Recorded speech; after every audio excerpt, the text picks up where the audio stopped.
Pada awal abad ke-13, dunia Islam menghadapi ancaman besar dari timur. Kekaisaran Mongol yang dipimpin oleh Hulagu Khan mengerahkan pandangan mereka kepada kota Baghdad, ibu kota Kekhalifahan Abbasiyah, yang terkenal makmur dan merupakan pusat ilmu pengetahuan dan kebudayaan. Lalu apa latar belakang Hulagu Khan menyerang Baghdad ini?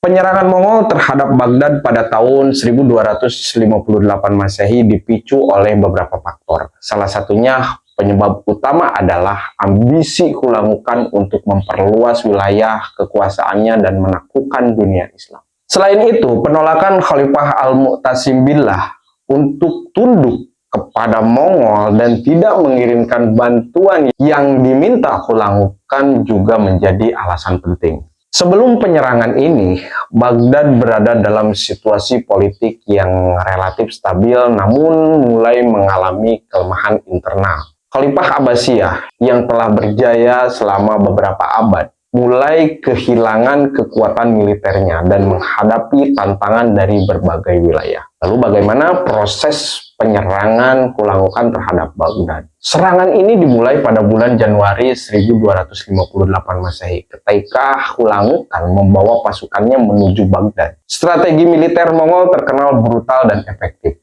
Mereka mengepung kota dari berbagai sisi dan menggunakan teknologi pengepungan canggih seperti menara pengepungan. Di sisi lain, Baghdad kurang siap menghadapi serangan sebesar ini. Pertahanan kota dipimpin oleh Khalifah Al-Mu'tasim yang kurang berpengalaman dalam urusan militer ini. Pertahanan kokoh Baghdad tidak cukup kuat untuk menahan serangan Mongol yang sangat terorganisir. Penyerangan ini membawa dampak yang menghancurkan bagi Baghdad. Ribuan penduduk Baghdad tewas, termasuk kalangan ulama, ilmuwan, dan pejabat. Infrastruktur kota hancur lebur, dan banyak bangunan penting dibakar habis. Sungai Tigris bahkan menjadi hitam karena banyaknya manuskrip dan buku yang dibuang ke dalamnya. Kehancuran ini mengubah kehidupan sosial, ekonomi, dan budaya di Baghdad secara drastis. Kota yang sebelumnya merupakan pusat perdagangan dan budaya berubah menjadi reruntuhan yang sepi. Lalu apa pengaruhnya terhadap ilmu pengetahuan dan kebudayaan? Baghdad adalah rumah bagi banyak pusat ilmu pengetahuan, termasuk Baitul Al-Hikmah, House of Wisdom. Penyerangan ini menyebabkan kehancuran banyak perpustakaan dan lembaga-lembaga pendidikan. Karya-karya ilmiah dan budaya yang tak ternilai harganya hilang atau hancur. Ini merupakan kehilangan besar bagi dunia Islam dan dunia pada umumnya. Karena Baghdad adalah salah satu pusat intelektual terpenting pada masa itu. Lalu dampak jangka panjangnya seperti apa? Serangan Mongol terhadap Baghdad ini mempengaruhi dinamika politik di dunia Islam secara signifikan. Kekhalifahan Abbasiyah runtuh dan wilayah yang sebelumnya berada di bawah kekuasaan Baghdad mengalami disintegrasi. Pengaruh Mongol di Timur Tengah meningkat meskipun mereka tidak mampu mempertahankan kekuasaan jangka panjang di wilayah ini.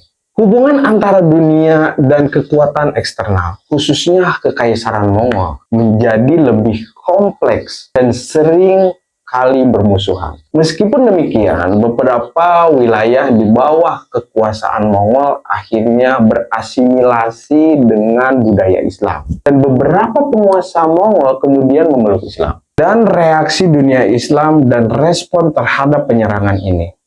Dunia Islam merespon penyerangan ini dengan keterkejutan dan duka. Banyak pemimpin Muslim berusaha menggalang kekuatan untuk menghadapi ancaman Mongol. Salah satu langkah penting adalah pembentukan koalisi dipimpin oleh Mamluk di Mesir yang berhasil mengalahkan Mongol dalam pertempuran Ain Jalut pada tahun 1260, menghentikan ekspansi Mongol lebih lanjut ke wilayah Islam. Dampak sosial dan keagamaan dalam penyerangan Mongol ini. Penyerangan ini mengakibatkan perubahan signifikan dalam struktur sosial dan keagamaan di Baghdad dan wilayah sekitarnya. Banyak komunitas Muslim kehilangan pemimpin dan tokoh penting mereka, yang menyebabkan pergeseran dalam dinamika sosial. Selain itu, tragedi ini juga mempengaruhi pandangan keagamaan dan teologis dalam Islam. Dengan banyak ulama menafsirkan peristiwa ini sebagai ujian dari Tuhan. Demikian, semoga bermanfaat. Mohon maaf bila ada kekurangan, dan apabila ada hal yang didiskusikan atau mau menambahkan, silahkan tulis di kolom komentar. Terima kasih. Bagi yang belum subscribe channel ini, silahkan subscribe channel ini.